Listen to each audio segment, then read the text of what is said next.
दोस्तों, एसआईआर को लेकर के इस देश में लोगों में जो जागरूकता जागी है ये बड़ी अच्छी बात है। लेकिन मैं आपसे एक बात यहाँ पे कहना चाहूँगा कि देखिए, कहीं ऐसा ना हो कि आपसे ऐसी गलती हो जाए जो आपकी आने वाली नस्ल को परेशानियों का सामना करना पड़े, दिक्कतों का सामना करना पड़े। क्या है वो गलती, आज की वीडियो में बताने वाला हूँ।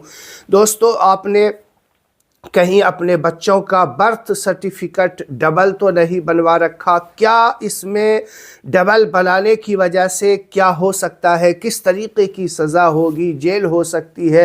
पैन कार्ड के ताल्लुक़ से भी आपने सुना अभी। पहले आइए वीडियो देखते हैं, फिर उसके बाद मेरी बात सुन के ज़रूर जाइएगा। अस्सलाम वालेकुम। इस वक्त हमारे देश में एसआईआर अभियान चलाया जा रहा है। एसआईआर यानी special intensive review voter list के लिए चलाए जा रहे हैं।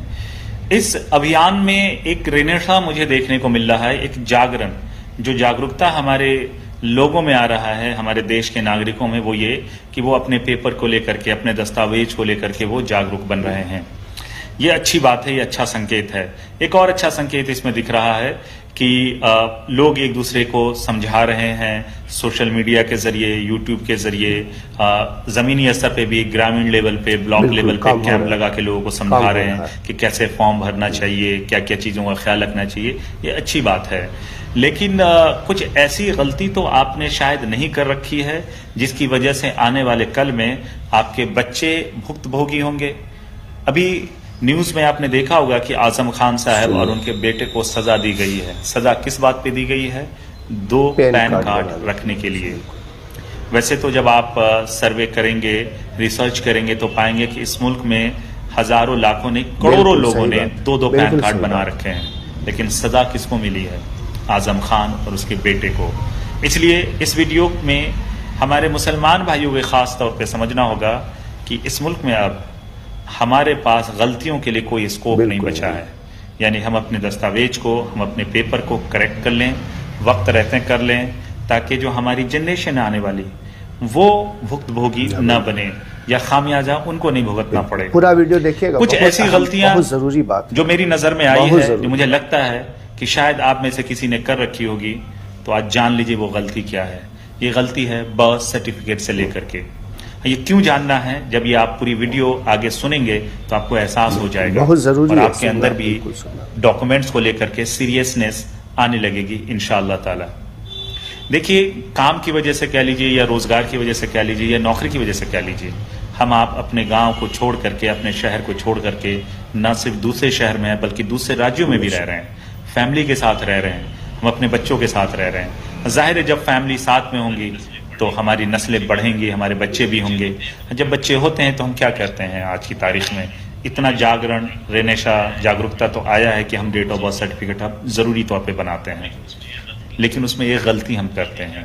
गलती क्या कर रहे हैं कि हम अपने बच्चे के एडमिशन के वक्त में जब देखते हैं, जब किसी अच्छे स्कूल में एडमिशन नहीं होता है, तो हम उसके डेट ऑफ बर्थ को चेंज करके 1 साल आगे बढ़ा करके गाँव से बनवा करके लेके आ जाते हैं। मतलब मिसाल के तौर पे समझिए कि हमारा बच्चा दिल्ली में पैदा हुआ, हमने दिल्ली में उसका डेट ऑफ बर्थ सर्टिफिकेट बनाया, दिल्ली के अच्छे स्कूल्स में हमने कोशिश की नर्सरी में अपने बच्चे के लिए, नहीं हुआ तो फिर हम अगले साल ट्राई करने के लिए क्या करते हैं? दूसरा बर्थ सर्टिफिकेट बनाते हैं और हम गांव से बना लेते हैं।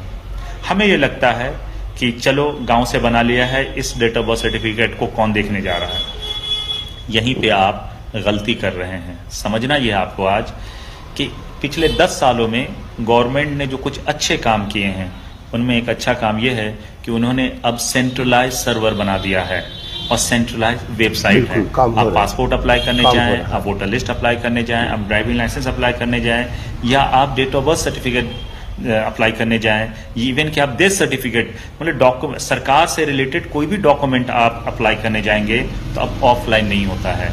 इवन कि आप आंगनबाड़ी में भी अपना फॉर्म जमा करेंगे भर करके, तो वो भी अपलोड सर्वर पे ही होगा, ऑनलाइन ही अप्लाई होगा। अब कुछ भी ऑफलाइन नहीं होता है। और जब एक दफा ऑनलाइन डॉक्यूमेंट सबमिट होता है तो वो सेंट्रल सर्वर में जाके जमा होता है। इसलिए आपने देखा होगा कि तमाम डॉक्यूमेंट्स के लिए अब कॉमन वेबसाइट होता है, सेंट्रलाइज वेबसाइट होता है, और वहां आपको स्टेट सिलेक्ट करना पड़ता है। मिसाल के तौर पर अगर आप ड्राइविंग लाइसेंस भी अप्लाई करेंगे या वोटर आईडी, तो आपको वहाँ वेबसाइट तो एक ही है परिवहन विभाग की, लेकिन आपको वहाँ स्टेट सेलेक्ट करना पड़ता है। समझने वाली बात यह है कि आप दिल्ली से date of birth certificate apply करें या दोबारा बिहार से करें या बंगाल से करें, सारे दस्तावेज उसी सेंट्रल सर्वर पे जमा होते हैं। बिल्कुल, पूरा वीडियो देखिएगा। बहुत अब आपको आने वाले कल में क्या खामियाजा भुगतना पड़ेगा समझ लीजिए कि जब कभी भी एआई से जब लैश हो जाएगा वो वेबसाइट, क्योंकि बैंकिंग को एआई से लैश कर दिया गया है, आपकी जो ट्रांजैक्शन हो रहे हैं, आप क्या क्या कर रहे हो, वो एआई रीड कर रहा होता है और ऑटोमेटिकली जो है वो एक्शन लेता है। अब गवर्नमेंट की नेक्स्ट प्लानिंग यही है कि तमाम वेबसाइट्स को वो एआई से लैश कर देंगे। आपका डेटा अगर 2 जगह मैच कर रहा होगा, आप पकड़े जाएंगे। फिर भी मैं एक वाक्य आपको बता देता हूं ताकि आप इस पूरे मामले की सीरियसनेस को कायदे से समझ जाइए। मेरे एक दोस्त के बच्चे ने अपने पासपोर्ट के रीइशू के लिए दिल्ली में अप्लाई किया। अब उनके फादर को ये बिल्कुल भी पता नहीं था कि 20 साल पहले जो उसने अपने बच्चे के लिए पासपोर्ट बनवाया था, जब वो बिल्कुल छोटा था, 2 साल का था, तो उसने कौन सा डेट ऑफ बर्थ सर्टिफिकेट जमा किया था। दोबारा जब आप पासपोर्ट अब अप्लाई करते हैं तो री इशू नहीं होता है, रिन्यू नहीं होता है, अब री इशू होता है। मतलब जैसे न्यू पासपोर्ट के प्रक्रिया होते हैं, सेम वही प्रक्रिया के तहत जो है सो री इशू होता है। अब जब अपलोड किया उन्होंने डॉक्यूमेंट को, तो रिजेक्शन आने शुरू हो गए हैं कि आपके यहाँ 2 डेट ऑफ बर्थ सर्टिफिकेट दिख रहे हैं। 20 साल पहले जमा किया गया था, ख्वाबो ख्याल में नहीं था, उसको बिल्कुल जहन में नहीं था। उनको तो यही लगा हुआ कि हम पकड़े नहीं जाएंगे या गवर्नमेंट के पास कौन सा रिकॉर्ड होगा। तो ये भी जान लीजिए गवर्नमेंट ने तमाम डॉक्यूमेंट्स को स्कैन करके सेंट्रल सर्वर पे ऑलरेडी डाल दिया है। अब जब वो उनको रिजेक्शन मिला, अब उस पर करना क्या होगा भाई? तो फिर उनको एक रास्ता हमने बताया कि आप एक डेट ऑफ बर्थ सर्टिफिकेट को ऑफिशियली कैंसिल करवाइए, सरेंडर कीजिए, फिर ऑफिशियली कम्युनिकेशन कीजिए। ये इस पूरे प्रक्रिया में 3-4 महीने लगे, मेंटल अगोनी हुआ, पैसे भी काफी खर्च हुए, तब जाकर के उसके बच्चे का जो पासपोर्ट है वो री इशू हुआ। अब ये आप इस वाक्य से आप समझ लीजिए कि आपके बच्चे के 2 डेट ऑफ बर्थ सर्टिफिकेट आपने बनवा रखे हैं, दोनों का डेटा जो है सेंट्रल सर्वर पे है।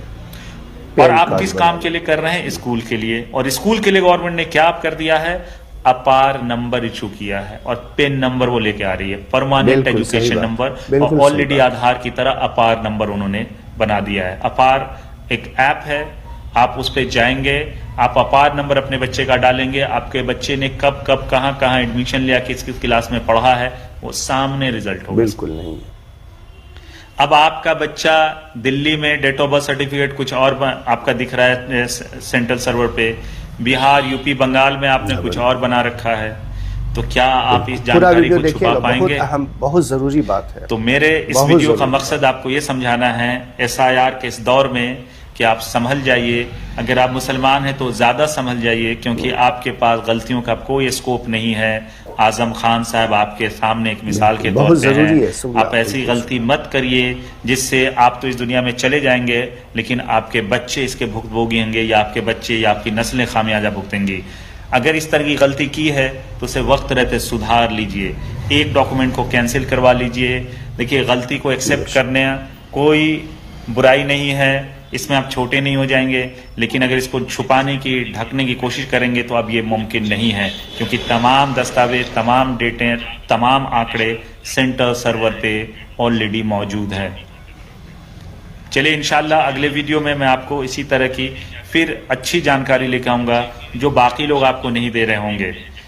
पूरा सोशल मीडिया इस वक्त SIR के प्रोसेस कैसे भरना है, कैसे करना है, उसी में मशगूल है।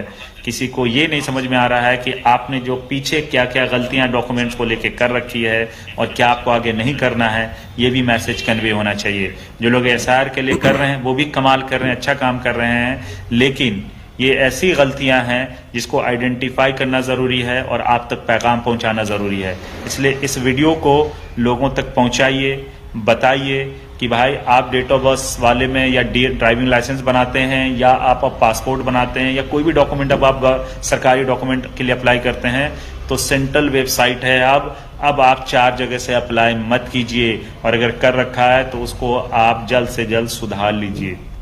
तो आपने सुना किस तरीके से ये भाई साहब बता रहे हैं कि मुसलमानों के पास अब गलती के लिए कोई स्कोप नहीं बचा है। आप ये गलती बिल्कुल नहीं करेंगे। वैसे लाखों करोड़ों लोगों ने पैन कार्ड बना रखा है, लेकिन सज़ा किसको मिली? आज़म खान और उसके बेटे को।